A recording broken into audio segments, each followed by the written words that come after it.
کہ کن رشتوں میں نکاح کا معاملہ نہیں ہو سکتا، ایک مرد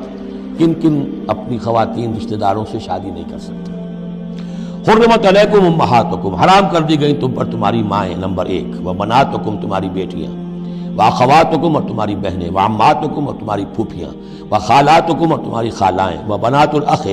اور بھائی کی بیٹیاں یعنی بھتیجیاں، وبنات الاخت، اور بہن کی بیٹیاں یعنی بھانجیاں، وامہاتکم اللاتی ارضعنکم، اور تمہاری وہ مائیں جنہوں نے تمہیں دودھ پلایا ہے، واخواتکم من الرضاعۃ، اور تمہاری دودھ پلانے والیوں کی بیٹیاں کہ جو تمہارے اب بہن بن گئی ہیں رضاعی،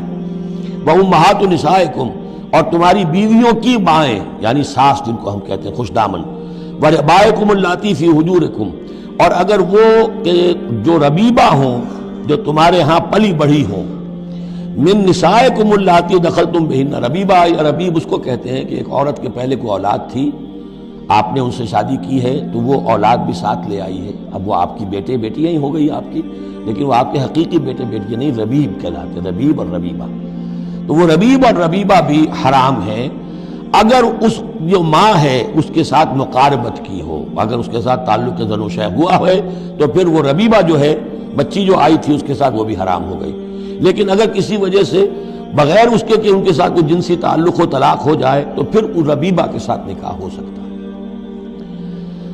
وَرَبَائِبُكُمُ اللَّاتِي فِي حُجُورِكُم مِّن نِّسَائِكُمُ اللَّاتِي دَخَلْتُم بِهِنَّ، جن سے تم نے صحبت کی ہو، ان کی جو بیٹیاں ہیں سابقہ شوہروں سے وہ حرام ہیں، فَإِن لَّمْ تَكُونُوا دَخَلْتُم بِهِنَّ، اور اگر تم نے ان سے صحبت نہ کی ہو، فَلَا جُنَاحَ عَلَيْكُمْ، تو پھر کوئی حرج نہیں ہے۔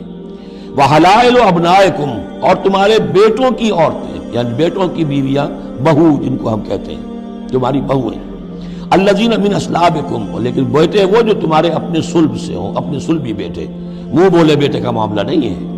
وَأَن تَجْمَعُوا بَيْنَ الْأُخْتَيْنِ، اور یہ بھی تم پر حرام کیا گیا ہمیشہ کے لیے کہ بیک وقت دو بہنوں کو جمع کرو ایک نکاح میں، إِلَّا مَا قَدْ سَلَفَ، سوائے اس کے کہ جو ہو چکا، إِنَّ اللَّهَ كَانَ غَفُورًا رَحِيمًا، یقیناً اللہ غفور الرحیم،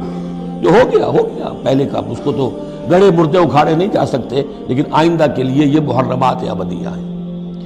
اس میں حضور نے اضافہ کیا ہے کہ دو بہنوں کو بھی ایک وقت نکاح میں نہیں رکھ سکتے، اسی طرح خالہ بھانجی کو بھی نکاح میں نہیں رکھ سکتے،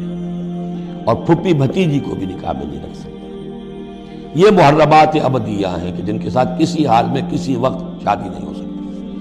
اب ہے وہ محرمات جو عارضی ہیں، والمحصنات من النساء، وہ عورتیں جو کسی اور کے نکاح میں ہیں، اب یہ اس وجہ سے کہ وہ اس کے نکاح میں ہیں آپ پر حرام ہے۔ ہاں اگر وہ طلاق دے دے پھر آپ شادی کر سکیں گے، لیکن یہ کہ اس کے اوپر جو حرمت ہے اس کی، وہ حرمت ابدی اس نوع کی نہیں ہے جو اس آیت میں جو بیانات ہوئی، بلکہ یہ کہ وہ تو کسی اور کے نکاح میں ہونے کی۔ محسنات، حسن کہتے ہیں قلعے کو، جو قلعے میں ہیں، پہلے ہی ایک خاندان کے قلعے کے اندر ہیں وہ،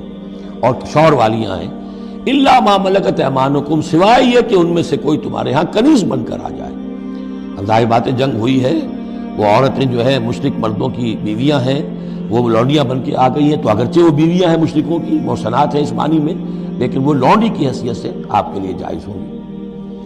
کتاب اللہ علیکم، یہ اللہ کی کتاب ہے، حکم ہے، فرض ہے تمہارے اوپر۔ وَأُحِلَّ لَكُم مَّا وَرَاءَ ذَلِكُمْ،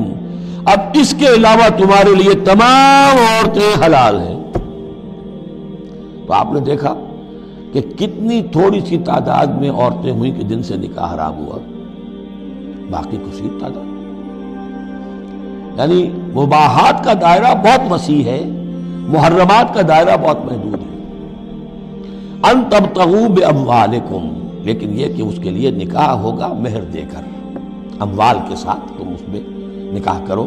محسنین، نیت ہو گھر میں بسانے کی، قلعے میں لانے کی، غیر مسافہین، صرف مستی نکالنے کی نہیں، یعنی یہ جو ہے اس کو ایک کھیل اور ہابی نہ بنا لو،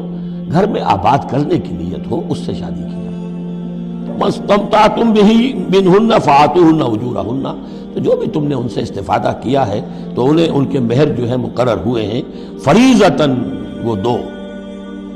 وَلَا جُنَاحَ عَلَيْكُمْ فِي مَا تَرَاضَيْتُمْ بِهِ مِنْ بَعْدِ الْفَرِيضَةِ، اس میں کوئی حرج نہیں ہے کہ کسی مہر کے مقرر ہونے کے بعد اگر باہمی رضامندی سے اس میں کوئی کمی بیشی ہو جائے۔